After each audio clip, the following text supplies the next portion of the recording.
गौरव हिमालय के पास के छोटे से गांव में रहता था। उसके गांव के आसपास घने जंगल थे और एक छोटी सी नदी भी पास थी। रात को जंगलों में घूमने वाली आत्माओं और भूतों की कहानियों को सुनते सुनते गौरव बड़ा हुआ था। एक दिन गौरव के दोस्तों ने उसे गांव की सीमा के बाहर एक पुराने सुनसान घर पर जाने के लिए उकसाया। उनके दोस्तों ने कहा कि उस घर में कई साल पहले मौत हो गई एक महिला की भूत घूमती है। उसने अपने दोस्तों की बात मान ली और उस घर में जाने के लिए राजी हो गया।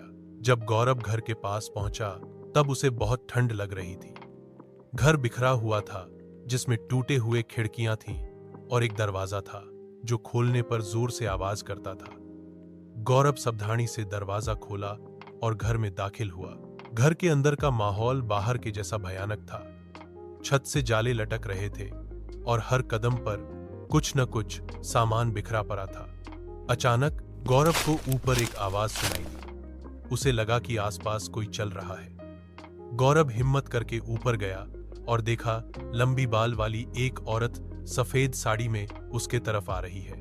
गौरव डरकर भागने की कोशिश कर रहा था कि उस औरत की आत्मा ने उसका एक हाथ पकड़ लिया और गौरव से विनती करने लगा कि मेरी मदद करो। यह सुनकर गौरव चौंक गया।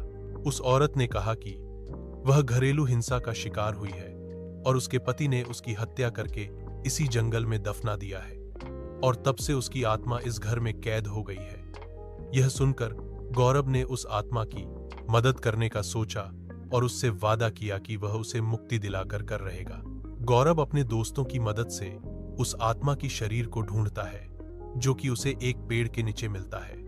फिर गौरव पुलिस को यह सूचना देता है और पुलिस उस आत्मा के पति को गिरफ्तार करता है और कोर्ट उसे आजीवन कारावास की सजा सुनाता है।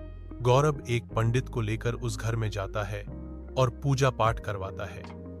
इससे उस आत्मा को उस घर से मुक्ति मिल जाती है और वह गौरव का धन्यवाद करती है।